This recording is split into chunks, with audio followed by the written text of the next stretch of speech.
Empecemos a hablar por la política, después me dedico un poco a la educación. No hay transición, no veo diálogo entre el gobierno entrante y el gobierno saliente. No, no la hay, es verdad, Luis, pero también es verdad que nosotros estamos preparados para la transición. Si a mí me llama quién va a ser el ministro de Educación, o puede llamarme también alguien que designe el presidente electo de su equipo, porque no siempre las transiciones las hacen los ministros. Vos mandás un equipo de gente, yo estoy preparado para recibirlo en menos de una hora. Una reunión conmigo y después pongo a todo el equipo de educación a disposición para ver los números del ministerio, para ver los programas del ministerio, las políticas públicas. No tenemos ningún problema en eso. Por supuesto, el presidente electo ha decidido que esto sea así y tiene derecho también. O sea, pero digo, Santiago Cafiero es el jefe de gabinete. Suena como posible ministro de Educación, que se me va a escapar, el rector de Hurlingham. Jimmy Persic. Exactamente. Jaime Persic. Exactamente. O Nicolás Tota en alguna situación, pero digo, el que más suena es el rector de la Universidad de Hurlingham. Digo, nadie se comunicó. Y de hecho, yo con Jimmy Persic tengo una muy buena relación. Así que entiendo que no se está haciendo porque hay una decisión de no hacerla. ¿A qué obedece? No lo sé, tampoco lo critico. Digo, Luis, yo luché mucho por nuestro gobierno, por nuestros valores, durante la época electoral. El 27 de octubre Alberto Fernández se transforma en el presidente electo y es el que tiene el derecho de tomar determinadas decisiones. ¿Cómo hace la transición? Nosotros estamos a disposición, pero es Fernández el que tiene que tomar la decisión de si hacerla o no hacerla. Le pertenece esa decisión. Probablemente el clima, y te enojaste mucho cuando con nosotros en la radio Cafiero digo que era el peor gobierno de la democracia, el de Macri. Me pareció algo muy fuerte, porque yo creo que cuando vos estás en la vida pública, vos tenés cada declaración que hacemos, tenemos que medirla. A veces uno quiere sonar provocativo, a veces uno quiere declarar alto, ¿sí? Pero entonces vos también tenés que saber que cuando haces ese tipo de cosas o cometés un exabrupto, del otro lado también llegan respuestas. Es decir, como decimos en el ajedrez, las negras también mueven, ¿no? Entonces, yo creo que decir que el gobierno de Mauricio Macri ha sido el peor gobierno desde la vuelta a la democracia es un exabrupto, no solo porque creo que es algo que no es así, sino que en todo caso se puede plantear de cualquier otra manera y podemos discutir tópico por tópico, ¿no? Y yo creo que lo que nos falta es reflexión, es madurez en la reflexión y profundidad en las reflexiones sobre las cosas que nos faltan. Sin ánimo de chicana y sin buscar un título, ¿cuál es el peor gobierno de la democracia? No, yo creo que, sinceramente, todos los gobiernos dejaron algo, algunos no pudieron, pero tuvieron la intención. Claramente Alfonsín nos deja el concepto de democracia y nos deja el concepto de derechos humanos, entendidos en el siglo XX, ¿no? En Argentina tardaron en llegar, ya hacía 40 años que esos conceptos estaban en el mundo. Creo que Menem, con todas sus falencias, trajo el concepto de modernidad. Pero interesante lo que plantea. Algo nos dejaron y algo fue malo. En Alfonsín fue bancar las instituciones y fortalecer la democracia. ¿Lo malo qué fue de Alfonsín? Bueno, claramente la cuestión económica, digamos, pero porque yo creo que Alfonsín tenía una concepción de 10 o 15 años atrás. Vos fijate que de esa época, ¿no? Los movimientos parecidos a lo que era el radicalismo de esa época, el Partido Socialista Francés de Mitterrand, el PSOE en España, ya habían comenzado, ¿sí?, a volcarse un poco más hacia la lógica del mercado, a que el Estado no intervenía tanto en la economía. Y Alfonsín seguía pensando como esos partidos 10 años atrás. Menem, ¿qué bueno y qué malo dejó? Yo creo que Menem dejó el concepto de modernidad, introdujo a la Argentina en la modernidad y creo que tuvo falencias que tuvieron que ver con no poder hacer la reforma del Estado como debió haberse hecho, y eso además trajo casos de corrupción individuales, que en algunos casos fueron notorios, ¿no? Pero, por ejemplo, a Menem le faltó acordar con los gobernadores las reformas en los estados provinciales, el control de las empresas de servicios públicos, porque no está mal privatizar algo, lo que está mal es que vos no controles que se hace con servicios que son públicos, ¿no? ¿De la Rúa qué fue lo bueno y lo malo? Mira, yo no lo voté a De la Rúa. Creo que De la Rúa tenía pensado en su cabeza... ¿Te gustaste Dualde? Yo voté a Dualde. Sí, voté a Dualde. Yo creo que De la Rúa, él quería hacer un país nórdico y especialmente en todo lo que tuviera que ver con la transparencia y la honestidad. Y creo que no tuvo el suficiente juego político para poder hacerlo, ¿no? Y cuando le faltó capacidad de decisión en su estructura de mando. De la Rúa, no todo el mundo puede ser presidente. De la Rúa fue un gran legislador, igual que Eduardo Menem, por ejemplo. ¿Y dejó algo bueno a la presidencia de la Rúa? Ese intento. El intento. Ese intento. De hecho, yo en serio creo que De la Rúa fue un hombre valiente en intentar hacer eso. Salto, digo, por los interregnos, no sé, Dualde dejó, ¿qué fue lo bueno y lo malo de Dualde? Bueno, a ver, Dualde haber agarrado el país cuando lo agarró. Vos te debes acordar que en ese momento, cuando fracasa la opción Rodríguez Sá y todo eso, nadie quería agarrar ese país. Y Dualde se hizo cargo de un país que estaba en llamas, ¿no? La verdad que lo condujo como pudo, pero lo condujo. ¿Qué fue lo bueno y lo malo de Néstor? Mira, yo creo que en general en los 4 años de Néstor, yo creo que lo bueno fue una revalorización de la política, de la actividad política, que desde la caída del muro de Berlín, fines del 89, principios del 90, cada vez se había ido corriendo más hacia el lado de la tecnocracia, hacia el lado de sobrevalorar las cuestiones técnicas por sobre las decisiones políticas. Un ministro o un presidente es alguien que toma decisiones políticas, ¿sí?, que vienen avaladas por equipos técnicos. Es eso básicamente lo que hacemos. Creo que Néstor Kirchner tuvo una revalorización de la política. ¿Qué fue lo malo del gobierno de Kirchner? Yo creo que en primer lugar, no ver cuando los commodities argentinos estaban a $600 la tonelada, la soja básicamente, no ver que con eso Argentina podía pegar un gran salto hacia adelante. Lo malo de los gobiernos kirchneristas, tanto de él como el de Cristina, yo creo que la matriz de la corrupción, si ya no estamos hablando de casos individuales, ¿no? Estamos hablando de una matriz diseñada para eso y el intento de autocracia. Me detengo un segundo en esto, porque cuando uno habla de matriz de corrupción, la discusión es, ¿había un dejar hacer y robarse o se enriquecieron? Voy a ser torpe. ¿Cristina se la llevó? Yo eso no te lo puedo decir porque soy una persona que cree en la justicia y creo que la justicia es la que debe decidir. Sí creo que los Kirchner aumentaron desproporcionadamente su patrimonio y además creo que la vicepresidenta electa, ¿sí?, ha tenido un montón y tiene un montón de causas judiciales que le son muy difíciles de explicar. Inclusive algunas que son muy simples y salen a la luz, pero que no quiero ahondar porque tiene que ver con cuestiones familiares en las que no me quiero meter. ¿Vos crees en la justicia? Porque yo creo que la mayor reforma que se debe a la democracia es con el tema de los jueces. Digo, ¿de verdad confías en la justicia que tiene nombre y apellido, que tiene Claudio Bonadío, que viene desde los jueces de la servilleta de Corach hasta hoy, o que tiene la doctrina Irurson y que hoy está todo paralizado? ¿Crees en la justicia? Mira, es que tenemos que creer en la justicia, pero también coincido con vos en que tenemos que tener una reforma profunda. Mirá, el presidente Macri designó una gran cantidad de jueces en estos años. Siempre designó el primero de la nómina. Es decir, aquel que ganó el concurso. Que había ganado el concurso.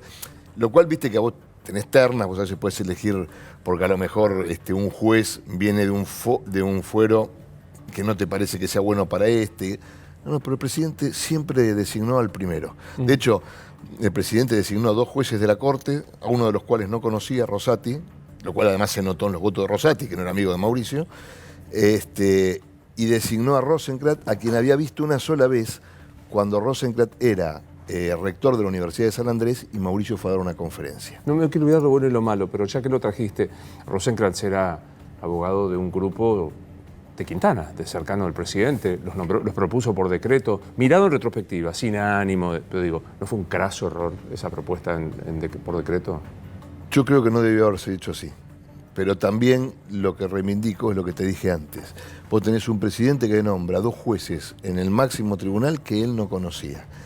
Y que, habida cuenta de los fallos que ese tribunal sacó después de esos nombramientos, no podemos decir que el presidente Macri se haya beneficiado de esos fallos. Dijiste lo malo fue la voluntad autocracia. ¿Lo bueno de Cristina qué fue?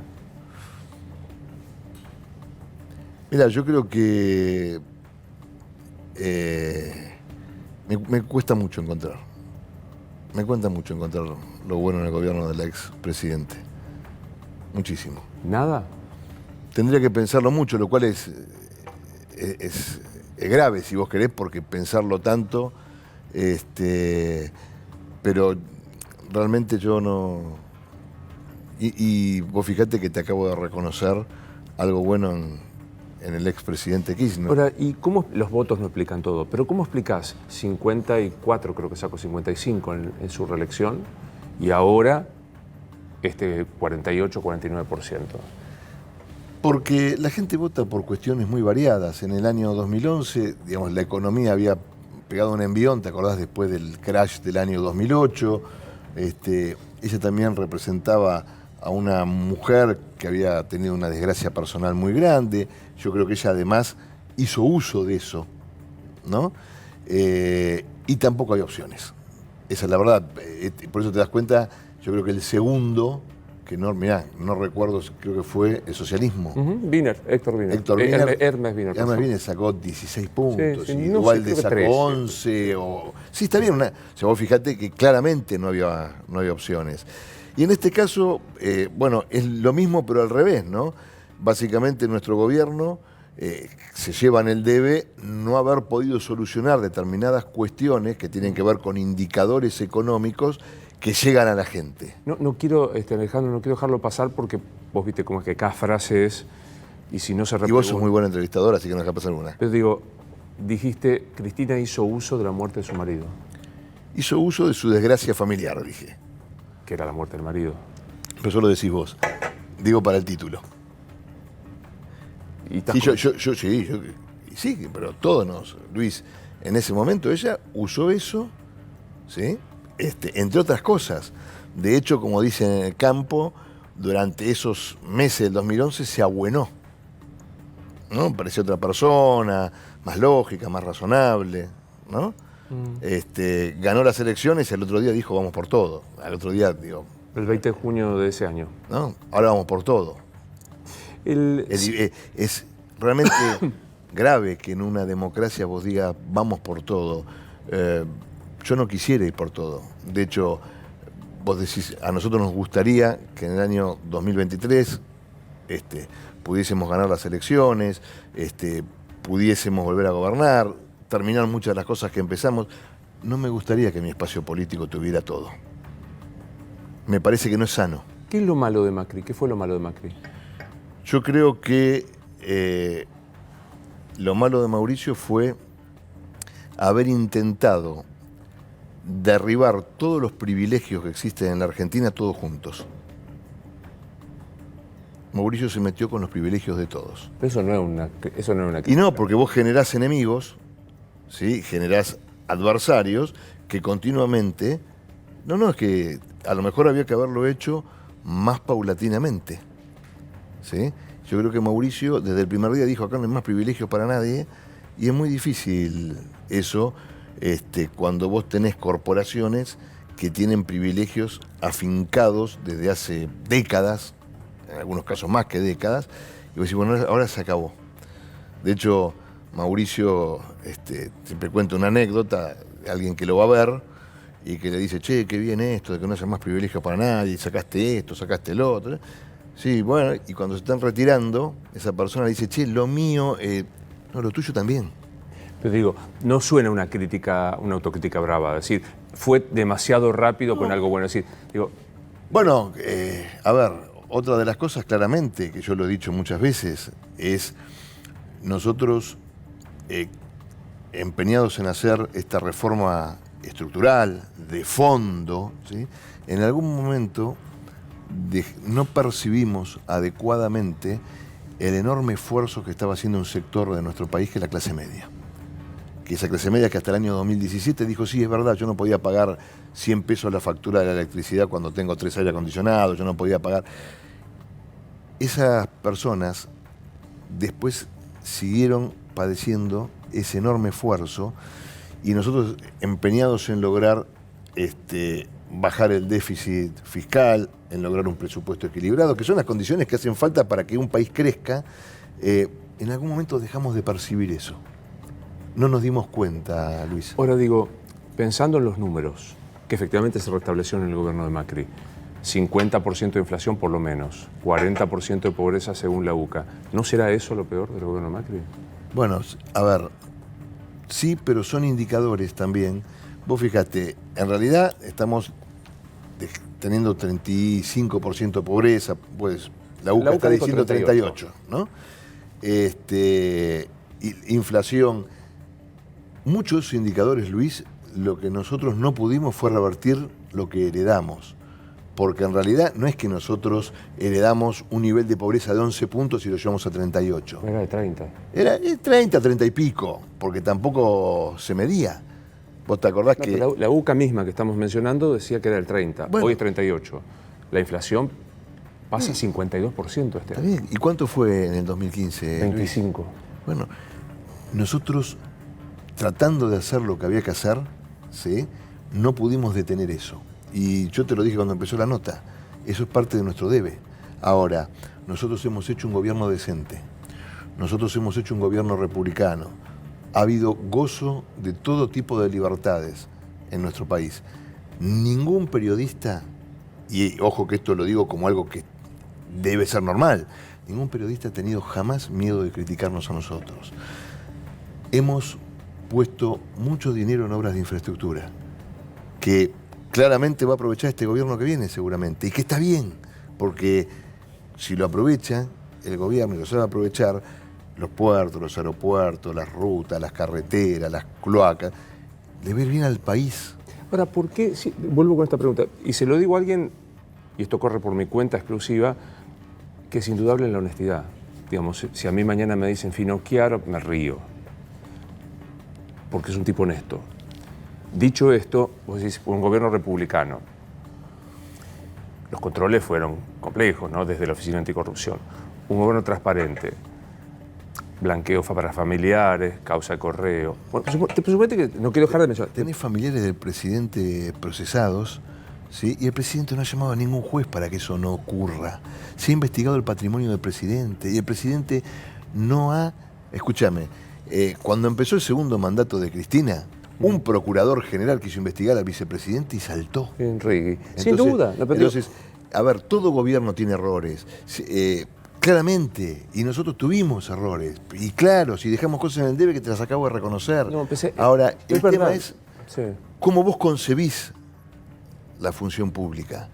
Nosotros la concebimos como servicio, te diría que casi en términos anglosajones. Yo sirvo, ¿sí? Y yo creo que eso se notó. Yo te lo concedo. A mí me preocupa cuando vos decís, el problema no es que nosotros no hayamos tenido tal hecho, es que los otros fueron peores. Viste que en el derecho penal lo compensa. Un delito es un delito y el delito del oponente político es un delito y no compensa. Dicho esto, vamos a suponer que te concedo esto. No es, ¿eh? Te hice un pequeñísimo beneficio inventario. ¿Por qué no los votaron? Porque yo creo que la cuestión económica pesó mucho y que nosotros perdimos ese voto de gente de clase media que, te repito, hasta el 2017 dijo, yo apoyo, y cuando nosotros dejamos de percibir eso, lo que nos estaba diciendo la gente es, está bien, estoy a favor del presupuesto equilibrado, estoy a favor de que bajen el déficit fiscal, estoy a favor de la inserción argentina en el mundo y de que hagan rutas, pero me falta leche en la heladera. ¿Sí? Eso es lo que pasó. Entonces, dejamos de percibir eso. Y yo creo que para nosotros fue muy grave, porque nosotros somos un gobierno que ha estado en la calle escuchando a la gente. Se ve que en algún momento oímos, pero no escuchamos. ¿Macri 2023 es una ficción, es una utopía? Mira, Luis, yo creo que nunca, yo hace 36 años que hago política, y además doy teoría política hace 25 años.